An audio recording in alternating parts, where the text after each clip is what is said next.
আসসালামু আলাইকুম। আশা করছি আপনারা সবাই ভালো আছেন। আলহামদুলিল্লাহ আমরাও ভালো আছি। চলে এলাম আরও একটা রান্নার রেসিপি নিয়ে। এই যে এই মাছটাকে আমরা তুলা সাটিং মাছ বলি, আর এখানে কেরালায় এই মাছটাকে আইলা মাছ বলে। তাই মাছটাকে আমি কেটে ধুয়ে পরিষ্কার করে এবার মাছটা ভাজার জন্য নিয়ে নিয়েছি। দিয়ে দিলাম হলুদ, লঙ্কা, নুন সব দিয়ে ভালো করে মিশিয়ে এবার ভেজে নেব। এই যে আমার সব মেশানো হয়ে গেছে।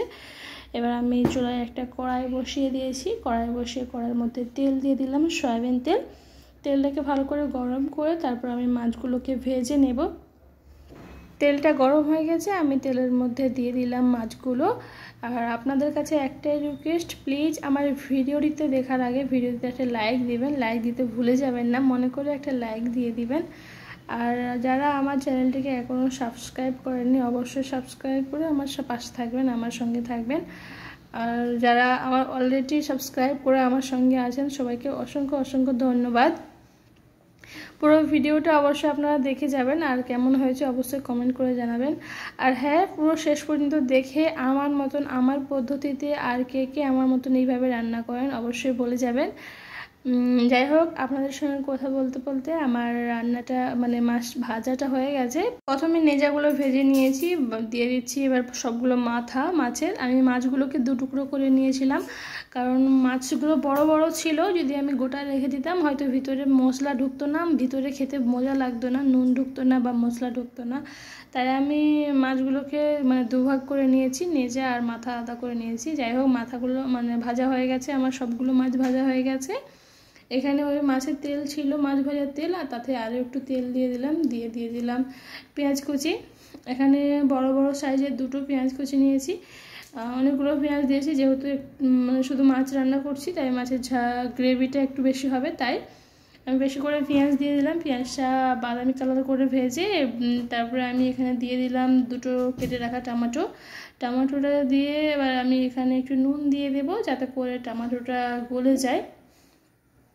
নুন দিলে প্রথমে কি হয়, টমেটোটা গলে যায়, তারপরে সমস্ত মশলা দেবো। আগে নুন দিয়ে টমেটোটা ভালো করে গলিয়ে নেব, তারপরে আমি নুন দিয়ে দিয়েছি। এবার আমি ভালো করে কষাতে এটাকে নাড়তে একবারে গলে যাবে। যখন টমেটোটা পুরো গলে যাবে তারপর আমি কিন্তু সব শুকনো মশলা দেব। এই দেখতে পাচ্ছেন আমি নাড়তে পুরো অনেকটাই গলে গেছে। এবার আমি এখানে সমস্ত শুকনো মশলা অ্যাড করব। দিয়ে দেব হলুদের গুঁড়ো, দিয়ে দেবো লঙ্কা গুঁড়ো, দিয়ে দেব ধনিয়া গুঁড়ো, আর হাফ চা চামচ সামান্য পরিমাণে একটু জিরা গুঁড়ো দিয়ে দিলাম। আমি প্রথমে যেহেতু নুন দিয়েছি আর এখন নুন দিব না। সমস্ত গুঁড়ো মশলা দিয়ে আমি ভালো করে মিশিয়ে নেব। এখানে আমি নুন দিইনি, যেহেতু প্রথমে নুন দিয়েছি, তারপর আমি যখন ঝোলের পানি দেব তখন নুন দিয়ে দেব। আবার দেখে নুনটা চেক করে ভালো করে মিশিয়ে নিয়েছি, দেখতেই পাচ্ছেন মশলাগুলো। এবার মশলা কষানোর জন্য সামান্য পানি দিয়ে দিলাম। পানিটা আমি ততক্ষণ নাড়তে থাকবো যতক্ষণ না মশলা থেকে পুরো পানি শুকিয়ে মশলা থেকে তেল না ছাড়ে।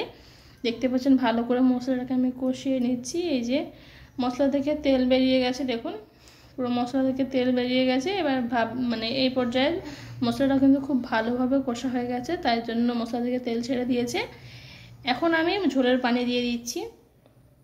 যখন মশলা থেকে তেল ছেড়ে দিবে বুঝতে পারবেন যে মশলাটা পারফেক্ট হয়েছে কষানো। এরকম মশলা ভালো করে কষানো না হলে কিন্তু রান্না ভালো হবে না। যত ভালো মশলা কষানো হবে তত সুন্দর রান্না খেতে হবে, দেখতেও ভালো লাগবে। যাই হোক, আমি ঝোলের পানি দিয়ে একটু নুন দেখে নিলাম, নুনটা কতটা লাগবে। এবার আমি নুন দিয়ে দিলাম ঝোলের পানিতে। নুন দিয়ে আমি ভালো করে মিশিয়ে এবার আমি মাছগুলো দিয়ে দেবো ওতে। আপনাদেরকে আগেই বলেছি যে আমার মতন এইভাবে সেম পদ্ধতিতে আমার মতন যারা রান্না করে অবশ্যই আমাকে কমেন্ট করে জানাবেন যে কে কে আমার মতন সেম পদ্ধতিতে রান্না করেন। পুরো মাছগুলো আমি দিয়ে দিলাম, দিয়ে ভালো করে মিশিয়ে নিচ্ছি উপরের নিচে করে, কারণ ভিতরে নিচে গ্রেভিটা রয়ে যায় আর উপরে পানিটা হয়ে যায়। তাই আমি উপর নিচ করে ভালো করে মিশিয়ে নিচ্ছি। মিশিয়ে এবার আমি ঢাকা দিয়ে দিব। ঢাকা দিয়ে মাছটা ফুটে 2-1 মিনিটের মতো ফুটবে, তারপর ঢাকা খুলবে। দেখায় আপনাদের ঢাকা খুলে। এই যে আমার মাছ রান্নাটা কিন্তু হয়ে গেছে, প্রায় পানি শুকিয়ে গেছে সব।